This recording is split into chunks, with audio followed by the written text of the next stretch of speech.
सच कह रही हूँ, मैंने आज तक ऐसा घमंडी इंसान नहीं देखा। अरे आप खुद आगे होकर उसकी मदद करना चाह रही है और वो जरा सा भी आभार नहीं मान रहा।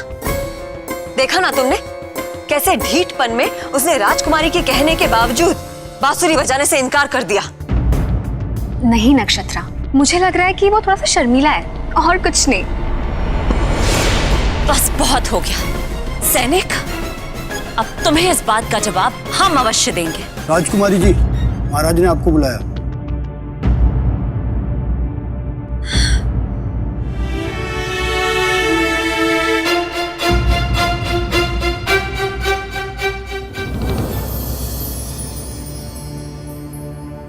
चंद्र महोत्सव शुरू होने में ज्यादा समय नहीं रह गया है राजकुमारी।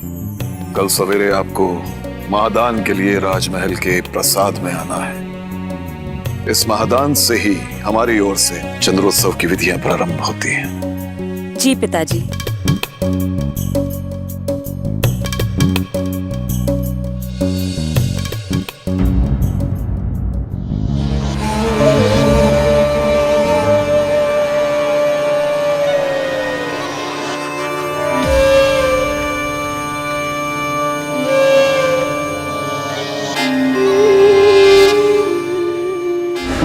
पता है ना कि तुम्हें क्या करना है?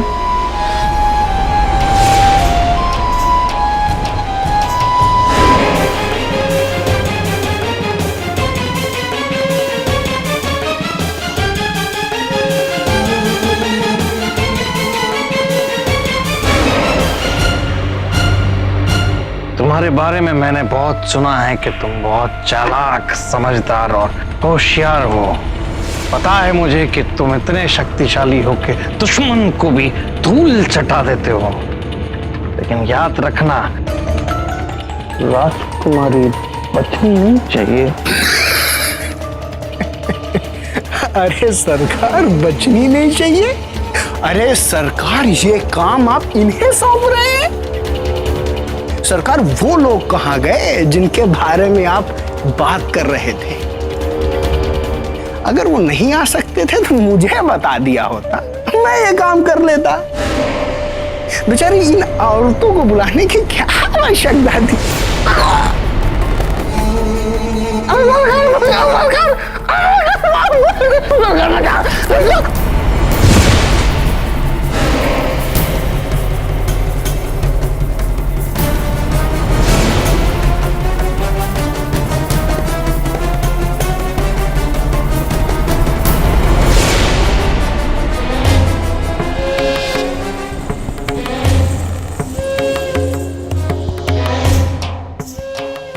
यही वो लोग हैं जिनके बारे में मैं बात कर रहा था।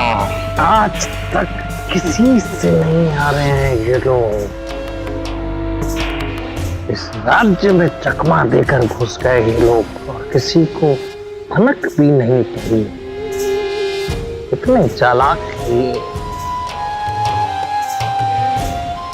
हमारे सेनापति को भी खबर नहीं मिली।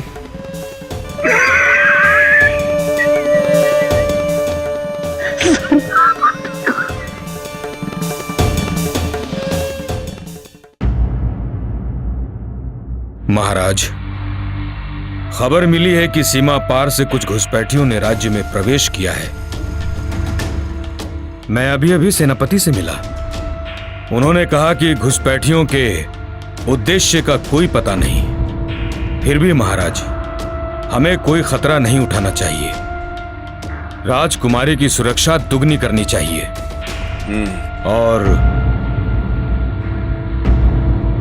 और क्या राजगुरु जी, कोई और भी चिंताजनक समाचार है क्या?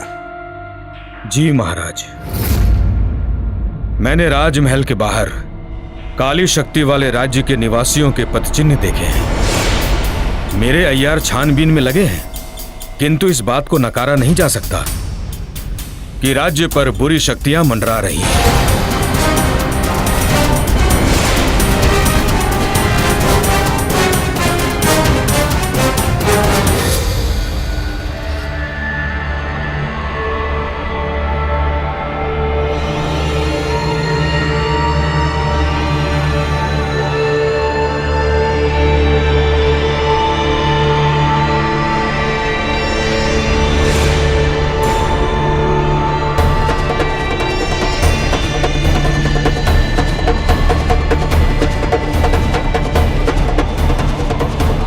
गुफा का तापमान काफी गिर गया है। राहु काल की साधना में विघ्न पड़ सकता है। मुझे कुछ करना होगा।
ये क्या कर रही हो तुम?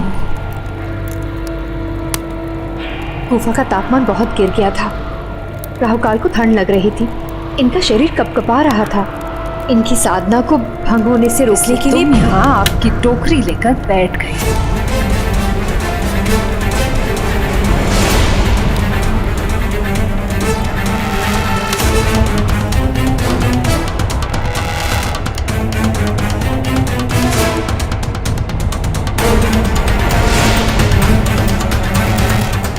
राहु काल अपने साधना को बचाने में समर्थ है।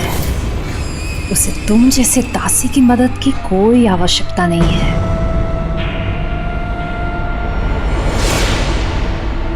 मूर्ख नहीं हूं मैं मूर्ख। सब समझती हूँ, सब जानती हूँ कि इस बिच्छू के विष को तुमने कैसे बर्दाश्त कर लिया, क्योंकि तुम्हारे नसों में एक और विष बह रहा है, प्रेम का विष। जानती हूं मैं। मत भूलो कि तुम कौन हो। एक दासी हो, दासी, और वो राहु काल है, तुम्हारा आका। समझी ना? भूलना नहीं। जाओ यहां से।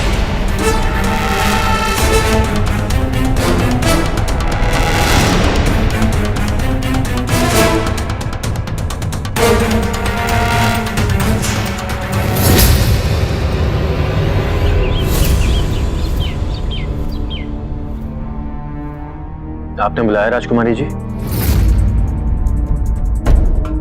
हाँ, हमारे साथ आओ।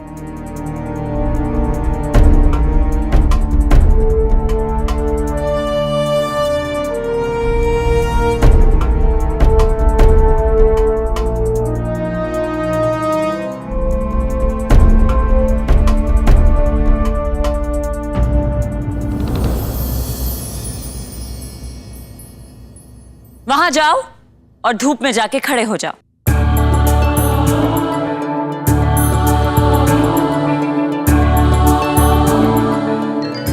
अब जब तक हम ना कहें वहां से हिलना मत।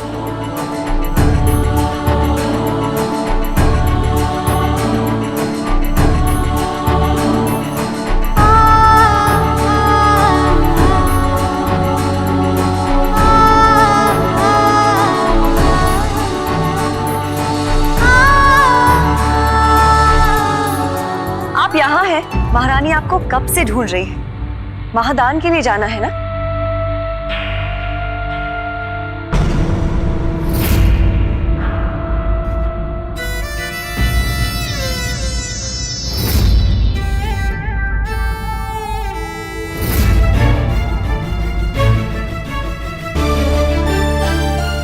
राजकुमारी, ये कुछ लोग बहुत घमंडी होते हैं, अपनी कला का प्रदर्शन दूसरों के सामने करना पसंद नहीं करते, पर हम ऐसे नहीं हैं। सैनिक, यहां आओ।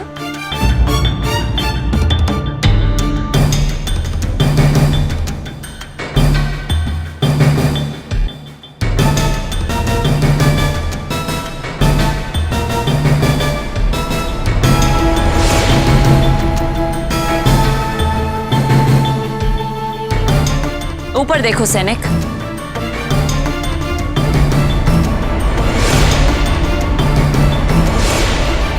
कला केवल तुम में नहीं सैनिक, हम में भी है। पर तुम्हारी तरह हम अपनी कला का प्रदर्शन करने से मना नहीं करते। हमने सोचा क्यों ना हम महादान की शुरुआत तुमसे करें। जाओ, ले जाओ इस चित्र को। तुम भी क्या याद रखोगे कि एक राजकुमारी ने तुम्हारी तस्वीर बनाई।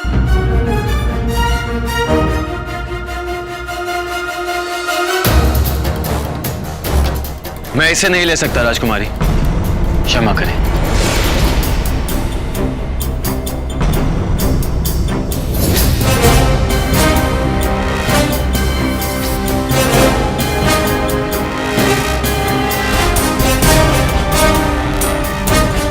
क्या मतलब है तुम्हारा? हमारी बनाई हुई तस्वीर तुम अस्वीकार कर रहे हो? हमें जवाब दो सैनिक। क्या तुम सच में ये चित्र नहीं लेकर जाओगे?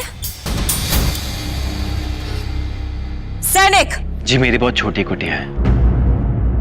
आपकी बनाई हुई इस कलाकृति के लिए उसमें जगह नहीं बना पाऊंगा, ना ही इसे सराहने के लिए वहां पर दर्शक जुटा पाऊंगा। इसलिए बेहतर होगा कि आप इसे अपने पास ही रखिए।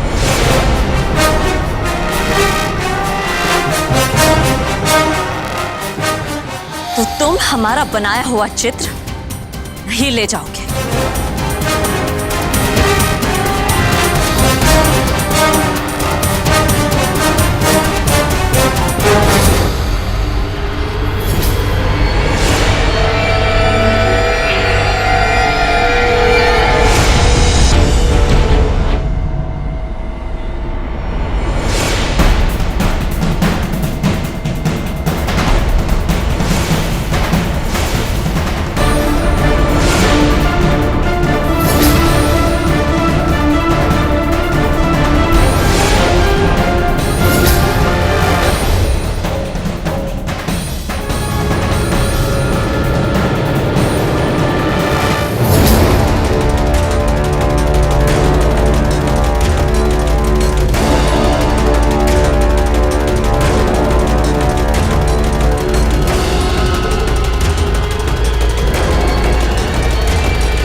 यहाँ क्या कर रही है राजकुमारी?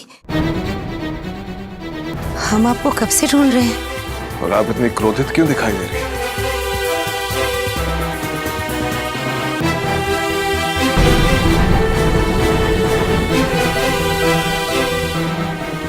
अरे, ये आपके बनाए हुए चित्र पर इतना सारा रंग कैसे गिर गया?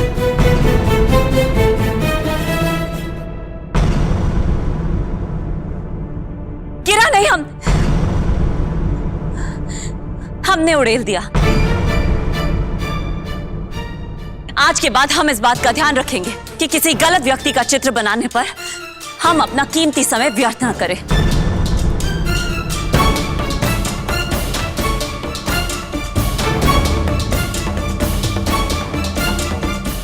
चलिए, छोटी सी बात पे मन खराब मत कीजिए। हमें महादान की प्रक्रिया आरंभ करनी है।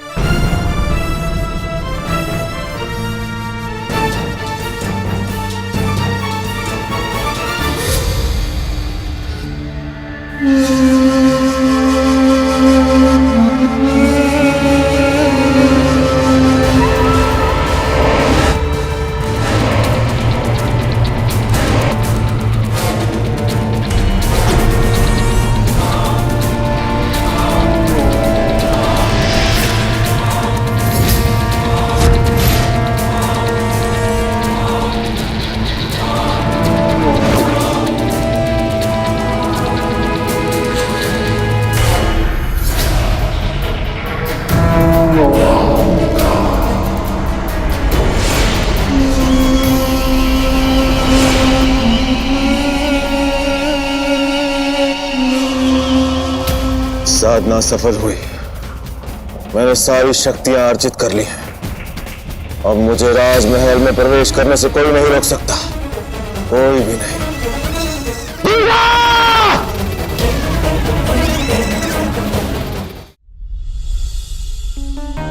महादान की प्रक्रिया आरंभ करने से पहले हम चाहते हैं कि आप अपने मन से क्रोध की भावना को दूर कर दें। दान करते समय हृदय में केवल भगवान के प्रति श्रद्धा होनी चाहिए और आचरण में नम्रता होनी चाहिए। दमयंती, दान देने वाले से दान लेने वाले बड़े होते हैं, क्योंकि वो बदले में अपना आशीर्वाद हमें देते हैं।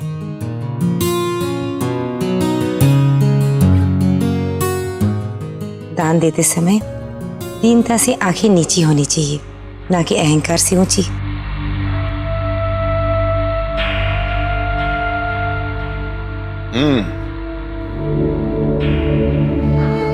देखिए, दान देने वाले से दान लेने वाला बड़ा होता है।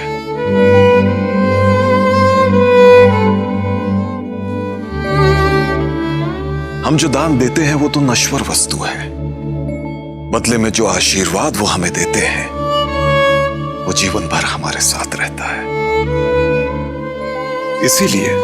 इसीलिए तो हम महादान जैसी पवित्र विधि से चंद्रोत्सव की नींव रखते हैं।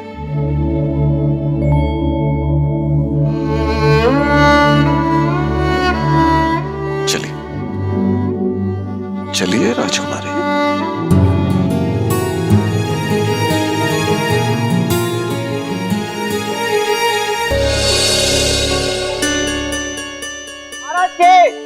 महाराज के महाराज के महाराज के महाराज के राजकुमारी दमयंती के राजकुमारी दमयंती के महाराज के महाराज के महाराज के महाराज के राजकुमारी दमयंती के राजकुमारी दमयंती के। हमने सोचा क्यों ना हम महादान की शुरुआत तुमसे करें। तुम भी क्या याद रखोगे कि एक राजकुमारी ने तुम्हारी तस्वीर बनाई।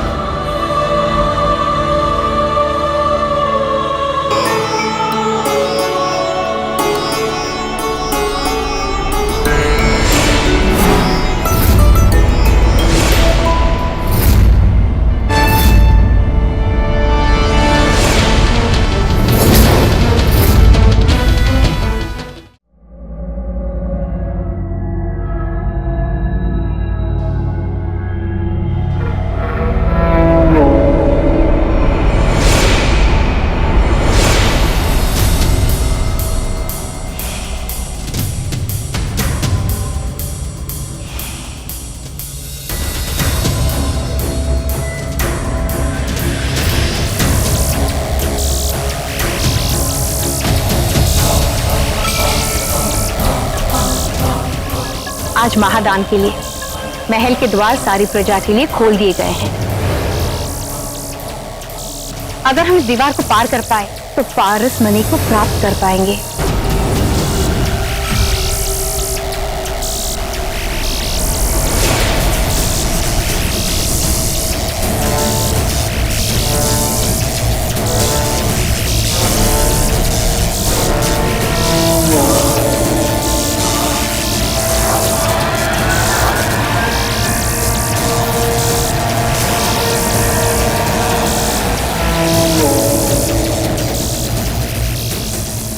तुम दोनों पहले निकलो। मेरे पार करते ही ये दीवार फिर से बंद हो जाएगी।